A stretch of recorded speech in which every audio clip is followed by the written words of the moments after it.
बिस्मिल्लाहिर्रहमानिर्रहीम। अस्सलाम वालेकुम नाज़रीन, आप यूट्यूब चैनल देख रहे हैं। मैं इमरान खान हूँ। सबसे बड़ा कट्टा खुल गया, यानी ये वो मामला है जिसके ऊपर पाकिस्तानियों को बहुत मार पड़ी। ये जो मामला है जिसके ऊपर मेरे पर 2022 में लगभग 2 दर्जन मुकदमात हुए। ये वो मामला है जिसकी वजह से अरशद शरीफ को पाकिस्तान छोड़कर जाना पड़ा। ये वो मामला है जिसकी वजह से आधा दर्जन सहाफ़ी इस वक्त भी पाकिस्तान वापस नहीं आ सकते, जिनमें साबिर शाकिर साहब हैं, मुईद पीरज़ादा साहब हैं, दीगर और बहुत सारे नाम हैं। ये वो मामला है जिसकी वजह से शहबाज गिल को मार पड़ी। ये वो मामला है जिसकी वजह से पॉलिटिकल लोगों को या सियासी जमात के लोगों को इबरत का निशान बनाया गया, क्योंकि ये सब लोग एक मौक़िफ़ लेते थे।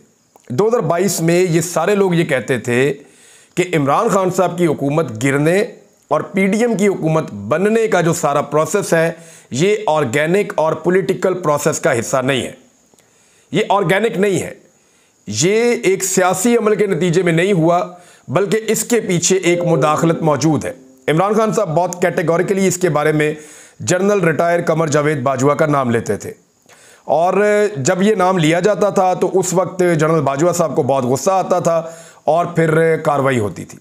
और उन कार्रवाइयों के नतीजे में आप हमारी हालतें चेक कर लें या आप पाकिस्तान की हालत चेक कर लें कि कहाँ पहुँच गई है। जो पॉलिटिकल वर्कर्स के साथ हुआ, जो पॉलिटिकल लीडर्स के साथ हुआ, जो 25 मई 2022 को हुआ, ये सारी कहानी कोई ढकी छुपी नहीं है। लेकिन अब PMLN के सबसे मेन खिलाड़ी, वो आदमी जो इन सारी चीज़ों के अंदर के मामलात को जानता था, वो आदमी जो उन मुज़ाकरात के प्रोसेस का हिस्सा था, वो आदमी जो इस साजिश के बारे में एक एक पहलू और एक एक चीज़ के बारे में आगाह था, वो खुलकर गवाही दे रहा है। अब सारी चीज़ें सामने आ गई हैं। अल्लाह हक है, अल्लाह हक है और हक हमेशा सामने आ जाता है। ऐसा मुमकिन नहीं है कि आप सच को और हकीकत को बहुत लंबे अरसे तक छुपा सकें। तो अब ये हकीकत सामने आ रही है। ज़रा स्टेटमेंट्स आप सुने मोहम्मद ज़ुबैर साहब के। मोहम्मद ज़ुबैर साहब जो है वो पाकिस्तान मुस्लिम लीग नून के सीनियर तरीन रहनुमा, बहुत करीब नवाज शरीफ और मरियम नवाज के। मरियम नवाज की टीम का इनको हिस्सा कहा जाता था, और ये वो शख्सियत हैं जिन्हें गवर्नर सिंध भी बनाया गया और इन्हें पूरा मौका दिया गया PMLN की जानिब से एस्टेब्लिशमेंट के साथ या जनरल बाजवा के साथ डील करने का।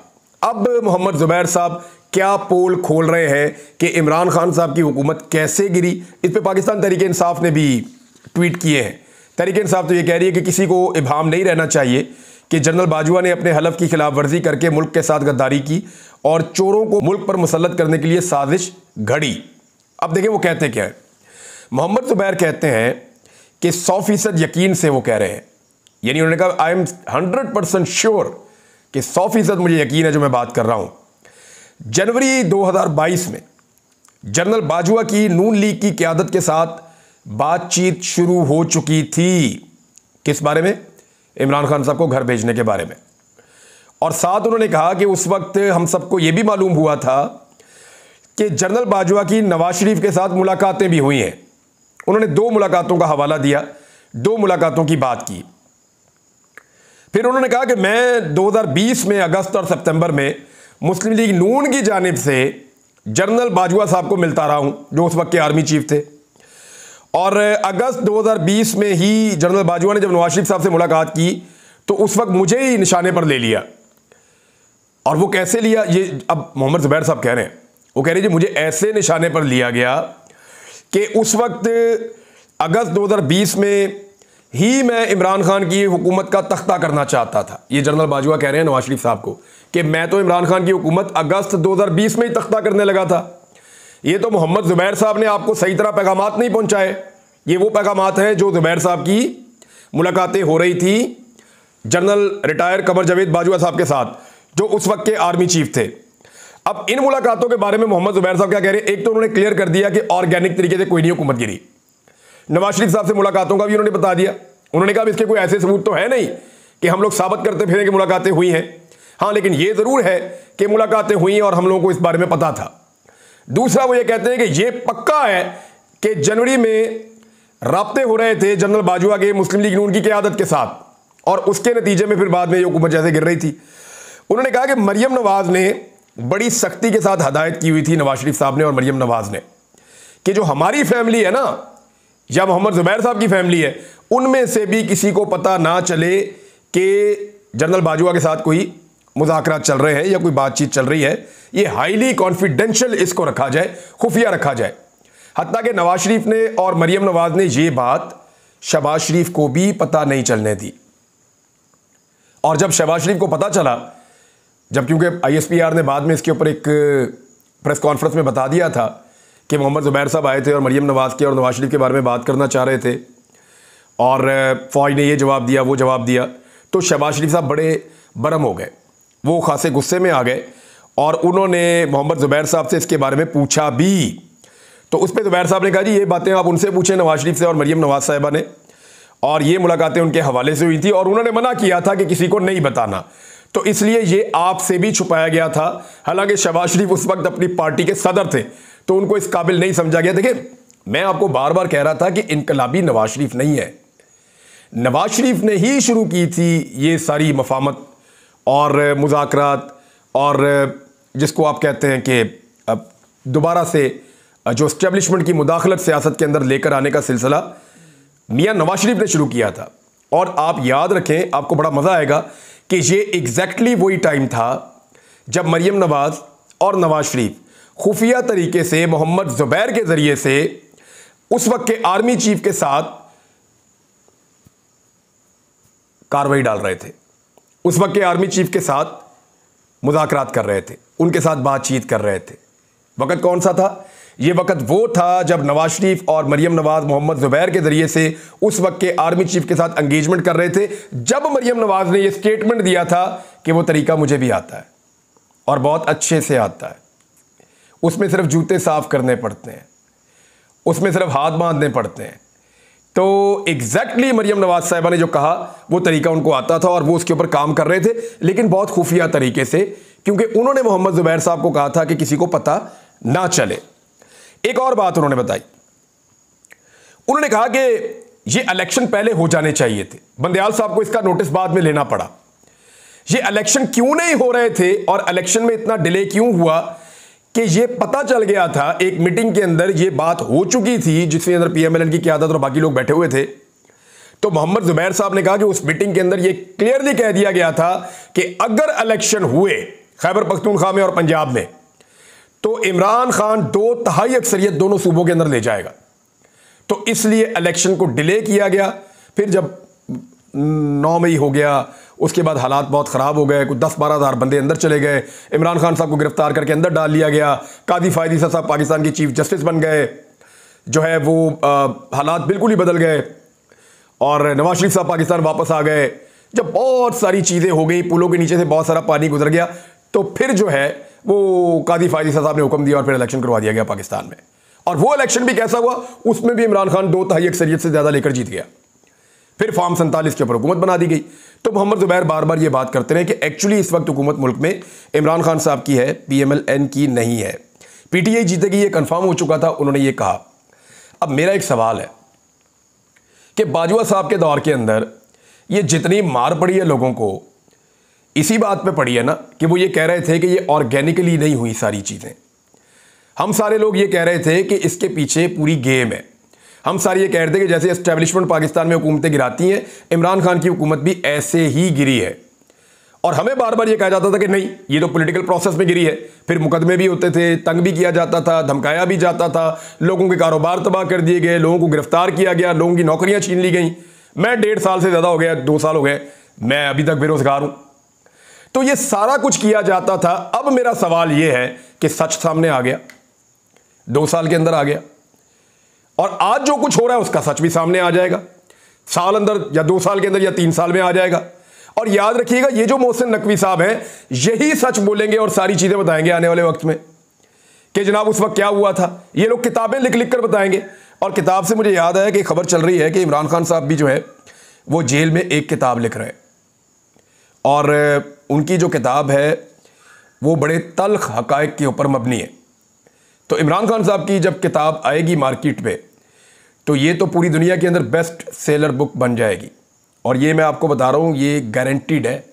अगर उन्होंने वाकई ऐसी एक किताब लिखी या उन्होंने एक ऐसी किताब लिखवाई और वो बाहर आ गई और आकर अभी छप गई और छपने के बाद वो मार्केट में आ गई, तो दुनिया भर की मार्केट के अंदर शॉर्टेज हो जाएगी पहले दिन उस किताब की। ये मैं आपको बता रहा हूँ। और जिस साफ़ी ने खबर दी, जाहिद गशकोरी साहब ने दी है, उनकी ये खबर है, उन्हीं का क्रेडिट है।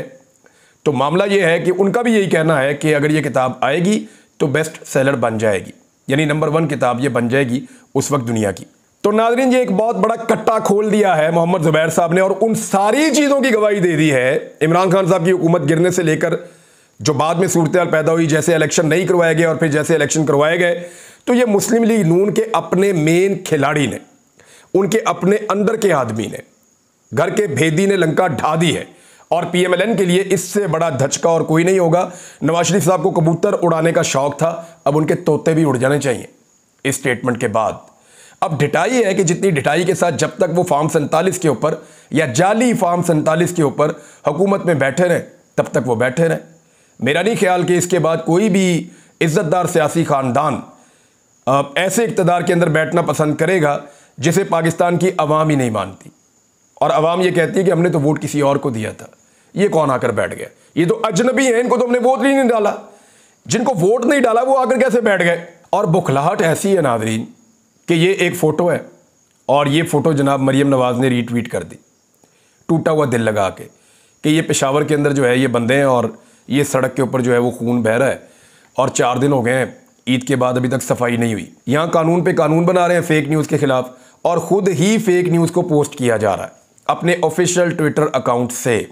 ये वज़ीर आला पंजाब की इस वक्त ज़हनी हालत है कि मैं हैरान हो जाता हूँ कि वो अपने जो टिकर्स हैं वो खुद ही रीपोस्ट कर रही होती हैं, अपने टिकर को पोस्ट कर रही होती हैं लोगों से तारीफ़ें करवा के, और ऐसे अकाउंटों से तारीफ़ें करवा के जिनके कोई 40, 50, 100, 150 फॉलोअर हैं, उनसे तारीफ़ें करवाने के बाद फिर उनको रीट्वीट करके तो उनको शुक्रिया अदा कर। यानी बहुत ही अजीब और नरगसियत का शिकार ये पंजाब हुकूमत है, बहुत अजीब। यानी मुझे ऐसी पैथेटिक सिचुएशन में आज तक कोई हुकूमत लगी नहीं। काम टकेगा इन्होंने नहीं किया, और मशहूरी इनको जो है वो हर मामले के अंदर चाहिए, यानी हर मामले के अंदर इनको हीरो बनना है, लेकिन काम टकेगा नहीं करना। जहाँ पे इनको एक टेस्ट आ जाता है वहाँ पे ये नाकाम हो जाते हैं। मिसाल के तौर पे पंजाब से लोग अगवा हो रहे हैं, गायब हो रहे हैं, ये इनका टेस्ट है, नाकाम हो गए। पंजाब पुलिस को बार बार मार पड़ रही है, इनका टेस्ट है, नाकाम हो गए। जिस मामले में कोई टेस्ट आता है उसके अंदर ये नाकाम होते हैं। किसानों की गंदम का मामला ले लें आप, जिस तरह पंजाब के किसानों को इन्होंने जलील और रुसवा किया है, जैसे उनका हक इन्होंने छीना है, उनके मुंह का निवाला इन्होंने छीना है, वो एक बहुत बड़ा टेस्ट था, उसमें भी नाकाम हो गए। कोई एक ऐसा टेस्ट जिसमें ये कामयाब हो, सिर्फ चूना लगा रहे हैं, कभी सड़कों पे लगा रहे हैं चूना, और वो भी 4 वीडियो है, पूरे लाहौर में फिर के देख लें आप, कहीं पे आपको चूना नजर नहीं आएगा। वो 4 गलियों में चूना लगा के कौम को चूना लगा दिया पकड़ के सोशल मीडिया में डाल के। ये इनकी हालत है इस वक्त। नाज़रीन, एक और बड़ी खबर है, और वो खबर जो है वो लोड शेडिंग के हवाले से खैबर पख्तूनख्वा की है।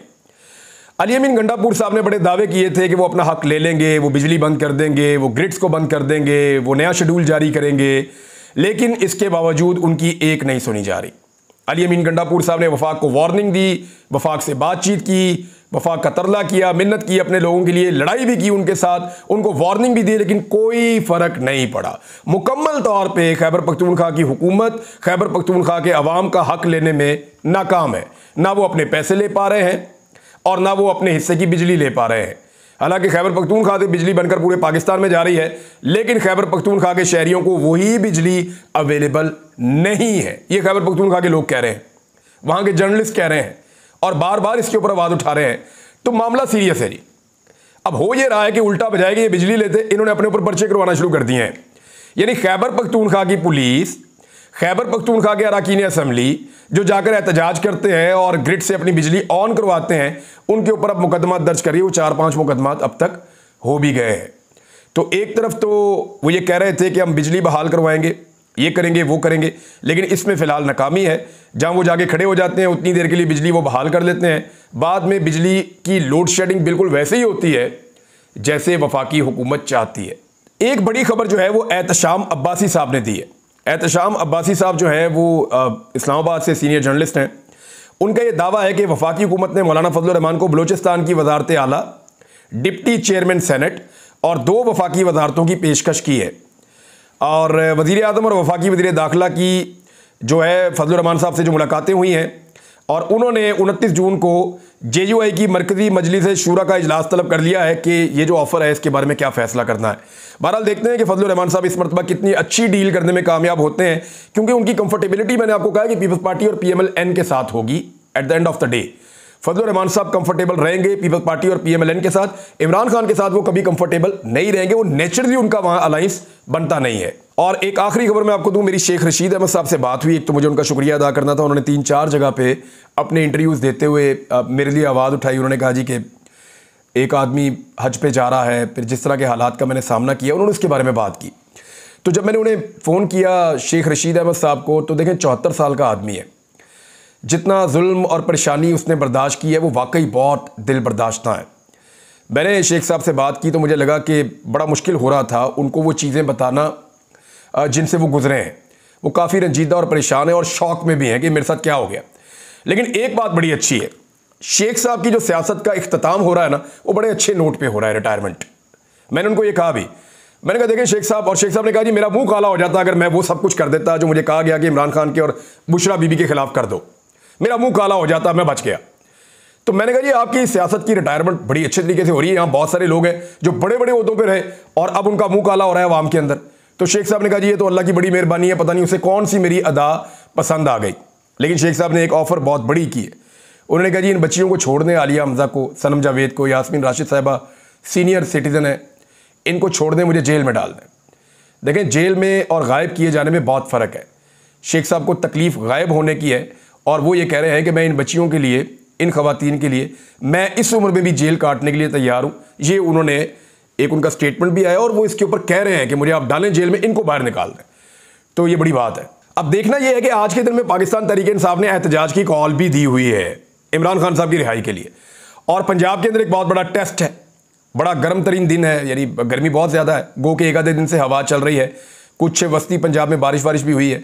देखते हैं कि पाकिस्तान तहरीक इंसाफ की क़यादत कैसे लोगों को मोटिवेट करके इमरान खान के लिए बाहर निकाल पाती है। शाम को आपको रिपोर्ट भी कर देंगे। अब तक के लिए इतनी, अपना ख्याल रखिएगा, अपने इस चैनल का भी।